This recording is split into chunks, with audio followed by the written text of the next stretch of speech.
ಮಾಜಿ ಸಂಸದ ಪ್ರಜ್ವಲ್ ರೇವಣ್ಣ ಅತ್ಯಾಚಾರ ಪ್ರಕರಣ ಕೈಬಿಡುವಂತೆ ಅರ್ಜಿಯನ್ನ ಸಲ್ಲಿಕೆ ಮಾಡಿರುವಂತಹ ವಿಷಯ. ಮಾಜಿ ಸಂಸದ ಪ್ರಜ್ವಲ್ ರೇವಣ್ಣ ವಿರುದ್ಧದ ಅತ್ಯಾಚಾರ ಕೇಸ್ಗೆ ಸಂಬಂಧಪಟ್ಟ ಹಾಗೆ ಒಂದು ಅಪ್ಡೇಟ್.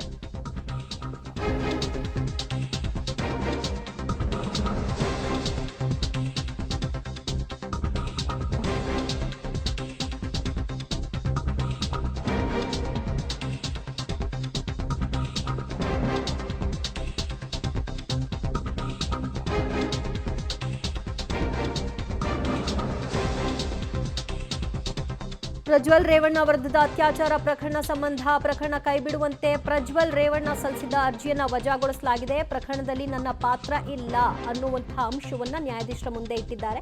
ಹೀಗಾಗಿ ಪ್ರಕರಣದಿಂದ ಕೈಬಿಡಬೇಕು ಅನ್ನುವಂತಹ ಅರ್ಜಿಯನ್ನ ಹಾಕೊಂಡಿದ್ರು. ಅರ್ಜಿಯ ವಾದ ಪ್ರತಿವಾದವನ್ನು ಆಲಿಸಿದಂತಹ ನ್ಯಾಯಾಧೀಶರು ಅರ್ಜಿಯನ್ನ ವಜಾಗೊಳಿಸಿದ್ದಾರೆ.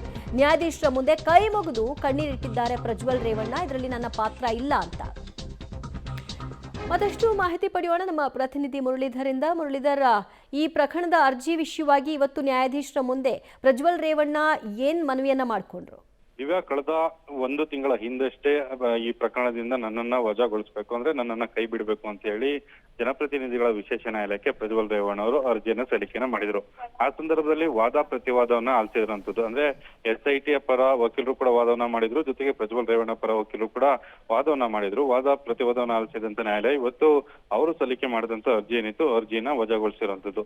ವಜಾಗೊಳಿಸುವಂತ ಸಂದರ್ಭದಲ್ಲಿ ಆದೇಶದ ಪ್ರತಿ ಏನಿತ್ತು ಆದೇಶದ ಪ್ರತಿಯನ್ನ ಆ ಮಾಹಿತಿಯನ್ನ ಆರೋಪಿಯಾಗಿರುವಂತ ಪ್ರಜ್ವಲ್ ರೇವಣ್ಣ ಅವರಿಗೆ ಓದಿ ಹೇಳುವ ಸಂದರ್ಭದಲ್ಲಿ ಆತ ಕಣ್ಣೀರು ಇಟ್ಟಿರುವಂತದ್ದು. ಅಂದ್ರೆ ನ್ಯಾಯಾಧೀಶರ ಮುಂದೆ ಕಣ್ಣೀರು ಹಾಕಿ ಆತ ಕತ್ತನ್ನ ಅಳ್ಳಾಡಿಸ್ತಾ ನನ್ಗೆ ಈ ಪ್ರಕರಣದಲ್ಲಿ ನನ್ನದು ಯಾವುದೇ ರೀತಿಯ ಪಾತ್ರ ಇಲ್ಲ ಅನ್ನೋ ರೀತಿಯ ಸಿಂಬಾಲಿಕ್ ಆಗಿ ನ್ಯಾಯಾಧೀಶರ ಮುಂದೆ ಹೇಳ್ಕೊಳ್ಳುವಂತ ಒಂದಷ್ಟು ಪ್ರಯತ್ನವನ್ನು ಕೂಡ ಮಾಡಿದ್ರು. ಆದ್ರೆ ಈಗಾಗಲೇ ಆದೇಶ ಬಂದಿರೋ ಹಿನ್ನೆಲೆಯಲ್ಲಿ ಈಗ ಆ ಆರೋಪ ಅಂದ್ರೆ ಕೆನಗರದ ಸಂತ್ರಸ್ತೆಯ ಅತ್ಯಾಚಾರದ ಆರೋಪ ಏನಿತ್ತು ಆ ಪ್ರಕರಣದಲ್ಲಿ ಚಾರ್ಜ್ ಅನ್ನ ಫ್ರೇಮ್ ಮಾಡಿದ್ದಾರೆ. ಅಂದ್ರೆ ಆರೋಪ ನಿಗದಿಯನ್ನ ಮಾಡಿರುವಂತದ್ದು. ಇನ್ನೇನಿದ್ರು ಕೂಡ ಟ್ರಯಲ್ ನ ಪ್ರಾರಂಭವನ್ನ ಮಾಡ್ಬೇಕಾಗಿರುವಂತದ್ದು.